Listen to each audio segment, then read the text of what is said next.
नमस्कार दोस्तों, Saudi Arabia में एक ऐसा शहर बनने जा रहा है जो दिखने में सीधा किसी साइंस फिक्शन फिल्म का हिस्सा लगता हो। एक ऐसा फ्यूचरिस्टिक शहर जो एक लाइन में डिजाइन किया गया है, 170 किलोमीटर लंबी लाइन। ये लाइन ऊंचाई में 500 मीटर ऊंची, यानी आईफिल टावर की हाइट से भी ज्यादा ऊंची, चौड़ाई में सिर्फ 200 मीटर और इसके दोनों साइड पर बाहर की तरफ बहुत ही बड़े बड़े शीशे लगे हुए हैं। इसके अंदर हरी भरी ग्रीनरी और बहुत सारी फ्यूचरिस्टिक टेक्नोलॉजीज होंगी। कुछ एस्टिमेट्स के अनुसार इसे बनाने की टोटल कॉस्ट $1 ट्रिलियन तक पड़ सकती है और सऊदी अरेबिया का दावा है 2045 तक ये बनकर रेडी हो सकता है शहर। क्या ये सही में पॉसिबल है? इस डिजाइन के एक्चुअली में क्या फायदे और नुकसान हो सकते हैं और ऐसे मेगा प्रोजेक्ट का क्या इम्पैक्ट पड़ेगा बाकी दुनिया पर? आइए जानने की कोशिश करते हैं ये सारी चीजें आज के इस वीडियो में। सऊदी अरब देश का जब भी जिक्र किया जाता है तो दो चीजें सबसे पहले दिमाग में आती हैं, रेगिस्तान और तेल।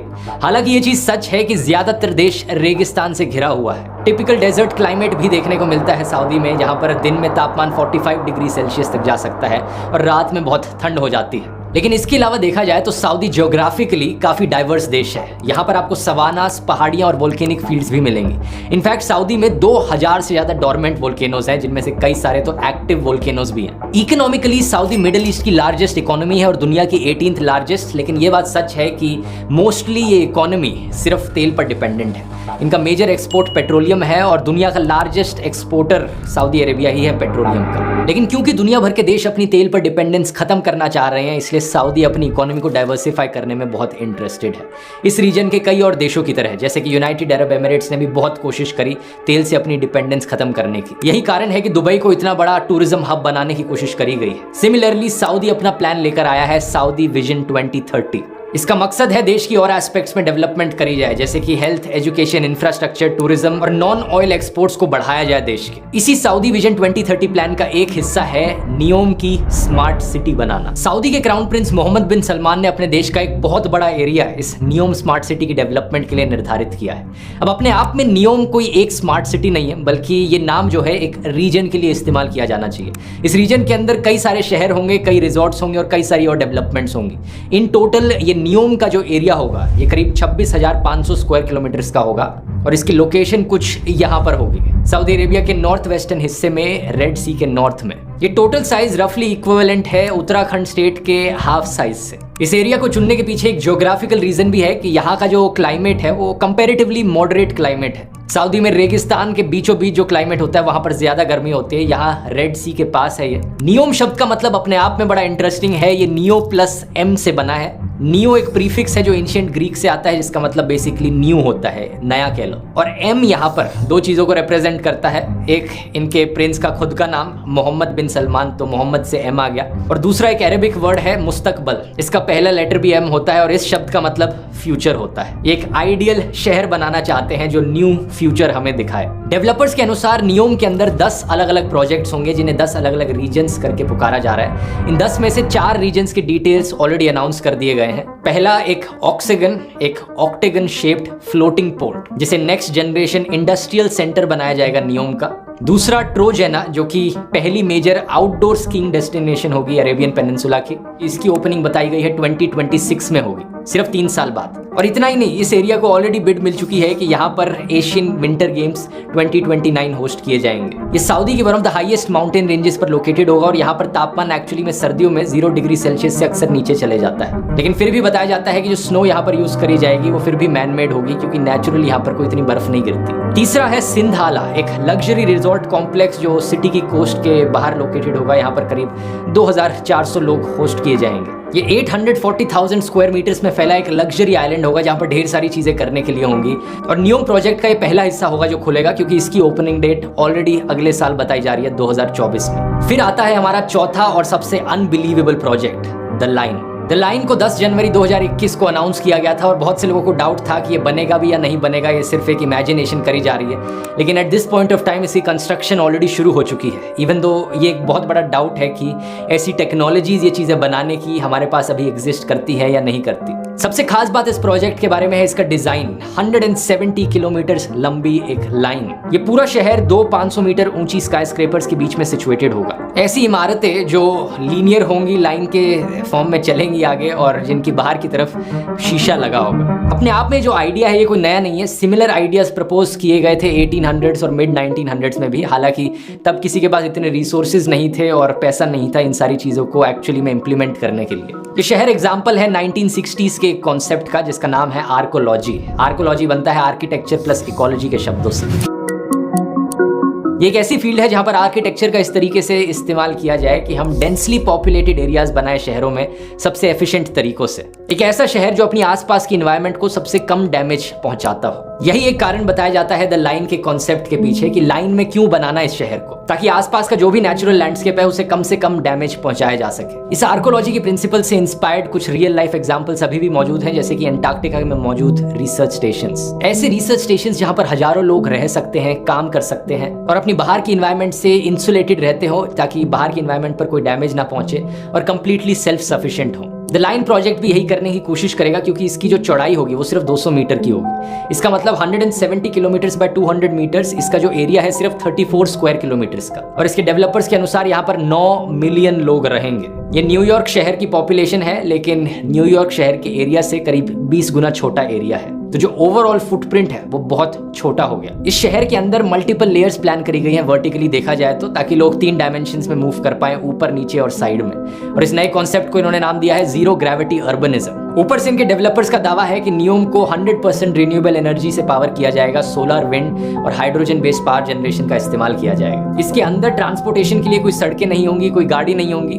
बल्कि लोगों के चलने की जगह होंगी, जहां पर पार्क्स होंगे, ग्रीन स्पेसेस होंगी। और क्योंकि ये 170 किलोमीटर लंबी लाइन है, हाई स्पीड ट्रांसपोर्टेशन का इस्तेमाल किया जाएगा लाइन को एंड टू एंड कनेक्ट करने के लिए। अंदर का डिजाइन इस तरीके से होगा, इनका कहना है कि हर चीज 5 मिनट के वॉकिंग डिस्टेंस पे available. Residents have access to all their daily needs within 5-minute walk neighborhoods. अंदर क्लाइमेट कंट्रोल भी किया जाएगा ताकि एक कंसिस्टेंट क्लाइमेट रखा जा सके, इवन दो अगर बाहर बहुत जलती हुई गर्मी भी है। और क्योंकि ये लाइन एक एंड से समुद्र तक जाएगी, रेड सी तक, इसे ट्रेडिंग के लिए भी एक बड़ी पोटेंशियल बताया जाता है, क्योंकि दुनिया की ट्रेड का 13% हिस्सा एक्चुअली में सुएज कैनाल से होता हुआ गुजरता है। ऊपर से एक नियोम बे एयरपोर्ट बनाया जाएगा इसके पास, जिसकी लोकेशन ऐसी होगी कि 40% दुनिया की चीजें उससे सिर्फ 6 घंटे दूर हों। ये तो इसलिए क्योंकि सऊदी अरेबिया की अपने आप में ही लोकेशन ऐसी है कि यूरोप, एशिया, अफ्रीका सबका सेंट्रल पॉइंट बन जाता है। फिर इनके डेवलपर्स का दावा है कि आर्टिफिशियल इंटेलिजेंस को द लाइन में सीमलेसली इंटीग्रेट किया जाएगा, पर्सनल और कमर्शियल लाइफ दोनों में। यहाँ सिस्टम्स बनाए जाएंगे जो डेटा गैदर करे, एनालाइज करे और हर किसी को पर्सनली केटर करे। इस लाइन प्रोजेक्ट को कंप्लीट करने में सबसे पहला और सबसे बड़ा चैलेंज आएगा पैसे का। इस प्रोजेक्ट को फाइनेंस किया जा रहा है सऊदी अरेबिया के sovereign wealth private investment fund का, पब्लिक इन्वेस्टमेंट फंड इसका नाम है। ये बेसिकली इनके देश की सरकार के द्वारा बनाया गया एक फंड है जिसके पास बहुत पैसा है, नो डाउट। एस्टिमेट किया जाता है $620 बिलियन वर्थ ऑफ पैसा इस फंड में है। लेकिन यहाँ 2 प्रॉब्लम्स हैं। पहला तो ये कि ये जो फंड का पैसा है ये सऊदी अरेबिया की इकोनॉमी पर बहुत ज्यादा डिपेंड करता है, जो कि ऑयल पर आधारित है। ऑयल का प्राइस मार्केट में बहुत ज्यादा ऊपर नीचे होते रह सकता है। जैसे कि 2020 में रियाद ने फिस्कल डेफिसिट देखा था $79 बिलियन का। और ये एक ऐसा देश है जहां पर 60% रिसोर्सेज ऑयल से डायरेक्टली रिलेटेड है। 2021 में सिर्फ 9% इनके जो एक्सपोर्ट्स हुए थे वो नॉन ऑयल एक्सपोर्ट्स थे। तो अगर इस इतने बड़े प्रोजेक्ट को बनाने के लिए यहाँ से पैसा आएगा तो ये बहुत वॉलेटाइल पैसा है, पता नहीं फ्यूचर में कितना नीचे गिर जाए ये पैसा। लेकिन दूसरी प्रॉब्लम ये है कि अगर इस फंड का सारा $600 बिलियन का पैसा भी इस प्रोजेक्ट में लगाया जाए तो भी काफी नहीं होगा। इनिशियल प्लान था नियोम को साल 2030 तक कंप्लीट करने का और इसके लिए $500 बिलियन एलोकेट किए गए थे। कुछ रिपोर्ट्स का कहना है कि ये चीज साल 2050 तक भी कंप्लीट ना हो और उसकी वजह से कॉस्ट और भी ज्यादा बढ़ जाएंगे। इसी कारण से एस्टिमेट किया गया है कि इस पूरे प्रोजेक्ट की कॉस्ट $1 ट्रिलियन पड़ सकती है। अब $1 ट्रिलियन तो इनके फंड के पास भी नहीं है, तो बाकी और इन्वेस्टर्स की जरूरत पड़ेगी बाहर के देशों से। और रिसर्च से हमें पता चला है कि कुछ डिस्कशंस हुई हैं इनकी फॉरेन कंपनीज के साथ, कुछ रशियन कंपनीज हैं, लेकिन मोर और लेस फॉरेन इन्वेस्टमेंट अट्रैक्ट करने में सऊदी अरेबिया सक्सेसफुल नहीं हो पाया है इस प्रोजेक्ट को लेकर। दूसरी बड़ी प्रॉब्लम आती है टेक्नोलॉजी को लेकर। अगर लाइन जैसे प्रोजेक्ट को असलियत में बनाना है तो यहाँ पर बहुत सारी ऐसी टेक्नोलॉजीज का यूज किया जाएगा जो असली में एग्जिस्ट ही नहीं करती। जैसे कि इनका ट्रांसपोर्टेशन सिस्टम, इनके डेवलपर्स ने कहा कि एक हाई स्पीड ट्रांसपोर्टेशन का नेटवर्क होगा। ये नहीं कहा कि ट्रेन होगी या मेट्रो होगी, लेकिन इनका कहना है कि इस 170 किलोमीटर की लाइन में ये एक एंड से दूसरे एंड तक पहुंचने में सिर्फ 20 मिनट लगाएगा ये system. And the line's infrastructure makes it possible to travel end to end in 20 minutes. इसका मतलब इसकी ट्रैवलिंग की स्पीड होगी 500 किलोमीटर पर आवर से भी ज्यादा।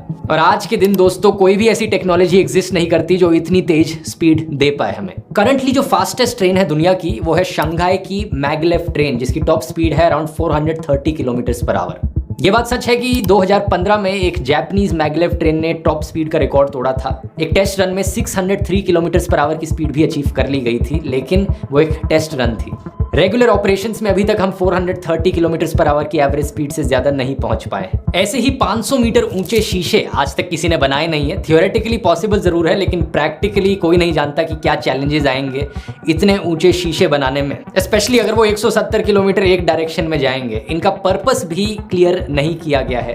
अभी के लिए देखकर लगता है कि एस्थेटिक्स के लिए इन्हें सिर्फ लगाया गया है, बस कि दिखने में प्रोजेक्ट बहुत फ्यूचरिस्टिक और अच्छा लगेगा, इसलिए इसके बाहर की तरफ शीशे लगा दिए गए हैं। इसका कोई प्रैक्टिकल यूज नहीं बताया गया। इसी तरीके से इस प्रोजेक्ट में बहुत सी ऐसी चीजें हैं जो आज तक कभी करके देखी नहीं गई हैं। कोई नहीं जानता कि प्रैक्टिकली ये पॉसिबल हो भी पाएगा या नहीं हो पाएगा।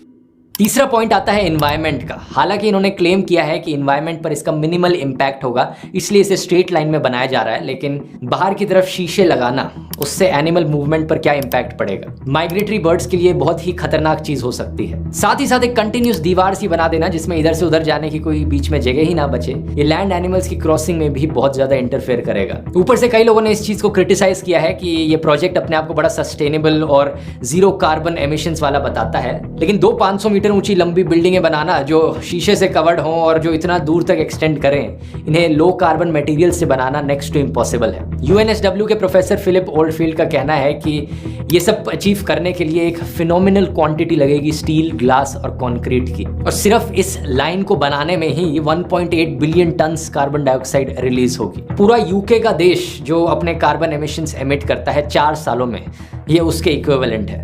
अपने इन्वायरमेंटल इम्पैक्ट के चलते नियोम को अक्टूबर 2022 में भी क्रिटिसाइज किया गया था, जब इसने होस्टिंग राइट्स जीते थे 2029 के एशियन विंटर गेम्स के। एक ऐसे देश में विंटर गेम्स होस्ट कराने का क्या तुक बना जहां पर स्कीइंग की नेचुरली कोई जगह ही मौजूद नहीं होती, सभी कुछ आर्टिफिशियल इन्वायरमेंट में क्रिएट होगा। इससे कितना ज्यादा इम्पैक्ट पड़ेगा एनर्जी पर, लोकल वाटर रिसोर्सेज पर। फिर आती हैं आर्किटेक्चरल प्रॉब्लम्स। ये जो लाइन का डिजाइन है, ये बात सच है कि इसमें एरिया बहुत बचेगा, लेकिन कई मायनों में इससे इनएफिशिएंसी भी बहुत ज्यादा बढ़ेगी। जैसे कि ट्रांसपोर्टेशन सिस्टम में अगर पूरा शहर एक स्ट्रेट लाइन में रह रहा है और एक ही ट्रांसपोर्टेशन का रूट है इधर से उधर ले जाने के लिए, सारे 9 मिलियन लोग जो इस एक शहर में रहेंगे वो इस एक रूट पर डिपेंडेंट होंगे, जिसका मतलब है कि इस पूरे 170 किलोमीटर के रूट में कहीं भी एक प्रॉब्लम आ गई तो पूरे शहर का ट्रांसपोर्ट डिले हो जाएगा। ऐसा सिंगल पॉइंट ऑफ फेलियर बड़ा ही खतरनाक हो सकता है ऐसे डिजाइन के लिए। और फाइनली आखिरी प्रॉब्लम आती है दोस्तों लोगों की।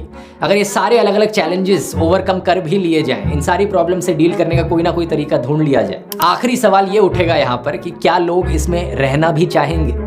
इमेजिन करो ऐसे शहर में 2400 घंटे बिताना जहां पर बाहर की इन्वायरमेंट से आप टोटली कट ऑफ हो। एक आर्टिफिशियल बिल्डिंग जैसी इन्वायरमेंट के अंदर आप हमेशा रहने लग रहे हो। बाहर खुली हवा एंजॉय करने के लिए जाना है तो कुछ भी नहीं मिलेगा। बाहर निकलते ही आप पीछे मुड़कर देखोगे और दूर दूर तक बस एक शीशा दिखाई दे रहा है। ऊपर से अंदर जब भी रहोगे तो कॉन्स्टेंटली सरकार की सर्वेलेंस होगी, कॉन्स्टेंटली आपको ट्रैक किया जाएगा। सुनने में ये एक रहने लायक शहर कम और साइंस फिक्शन डिस्टोपिया ज्यादा लगता है। आपकी क्या राय है यहाँ पर? क्या आप ऐसे शहर में रहना चाहेंगे? नीचे कॉमेंट्स में लिखकर बताइए। मेरी राय में ये जो लाइन का ड्रीम प्रोजेक्ट है, आने वाले टाइम में ये एक ड्रीम ही बना रह जाएगा, इसी के ज्यादा चांसेस लगते हैं।